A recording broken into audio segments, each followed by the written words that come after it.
Kali ini kita akan membahas mengenai Partai Kebangkitan Bangsa atau biasa disebut PKB. PKB merupakan singkatan dari Partai Kebangkitan Bangsa. PKB lahir sebagai organisasi politik yang ingin mewadahi aspirasi masyarakat, Nahdlatul Ulama atau yang sering kita sebut NU. Ketika rezim Orde Baru pemerintahan Presiden Soeharto baru saja runtuh pada Mei 1998. Cikal bakal PKB sendiri tak bisa lepas dari organisasi Islam terbesar di Indonesia, yaitu Nahdlatul Ulama. Sehari setelah Soeharto mengakhiri masa selama 32 tahun, pada 21 Mei 1998, pengurus besar NU mendapat banyak usulan dari umat untuk pembentukan partai politik dan juga rekomendasi nama-nama parpol. Pada 26 sampai 28 Juni 1998, tim 5 yang diketuai oleh Kiai Haji Ma'ruf Amin bersama tim bantuan yang diketuai Arifin Junaidi mengadakan pertemuan di Cipanas, Jawa Barat untuk menyusun rancangan pembentukan parpol. Pertemuan pembahasan partai politik berlanjut pada 14 Juli 1999 di Bandung, Jawa Barat.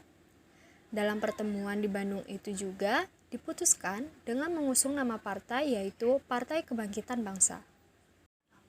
Sejak saat itu, Partai Kebangkitan Bangsa lahir pada tanggal 23 Juli 1998 yang diketuai oleh Abdurrahman Wahid. Dan partai ini adalah partai politik yang sangat lekat dengan organisasi Islam dan masyarakat Nahdliyin.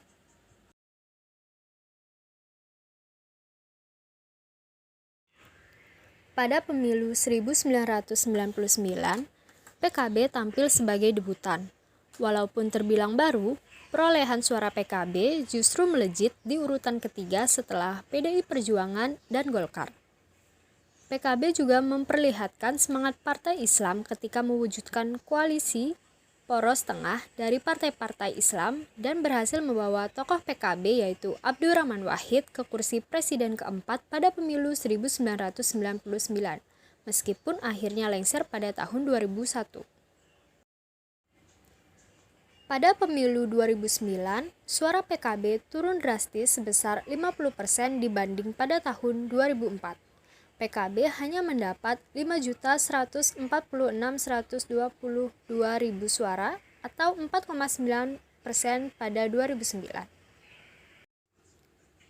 Menjelang pemilu 2014, PKB menyiapkan 3 kandidat bakal calon presiden yang masih bersaing untuk meraih tiket kepemilihan presiden.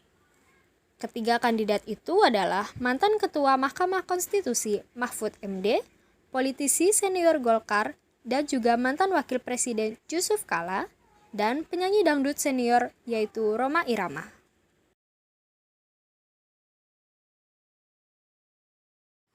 Konflik internal yang melanda PKB dipicu oleh masalah yang bersifat pragmatis terkait dengan perebutan posisi dalam partai. Adanya perpecahan antara dua kubu, yaitu kubu Gus Dur dan kubu Caimin atau Muhaimin Iskandar, yang menimbulkan konflik berkepanjangan dengan seorang politikus yaitu Yeni Wahid. Konflik bermula pada tahun 2008. Saat itu Muhaimin yang menjabat sebagai Ketua Umum PKB yang hasil Muktamar Semarang 2005 dilengserkan oleh Gus Dur yang menjabat sebagai Ketua Dewan Syuro PKB. Gus Dur memecat Muhaimin karena dinilai kerap mendekati istana atau pemerintahan Susilo Bambang Yudhoyono, sementara PKB merupakan partai oposisi. Sebagai partai politik yang pertama memenuhi dokumen persyaratan verifikasi administrasi calon peserta pemilu 2024 yang saat ini diketuai oleh Dr. Haji Muhaimin Iskandar dengan sekretarisnya yaitu Muhammad Hasanuddin Wahid, PKB menggelar konsolidasi dan menghasilkan 5 program yang dijanjikan untuk rakyat. Yang pertama adalah listrik gratis untuk masyarakat miskin. Pada 2023, seluruh kader PKB diminta untuk memperjuangkan dan menyukseskan program listrik gratis tersebut. Yang kedua adalah pupuk gratis untuk petani. Program pupuk gratis untuk petani miskin adalah program PKB untuk membantu para petani yang memiliki lahan 0,5 hektar ke bawah. Selanjutnya adalah menurunkan harga bahan bakar minyak atau BBM, terutama bagi pengendara sepeda motor dan angkutan umum. Keempat, menaikkan dana pensiun untuk TNI dan Polri. Terakhir adalah memberikan pinjaman modal tanpa anggunan dan bunga untuk pengusaha muda.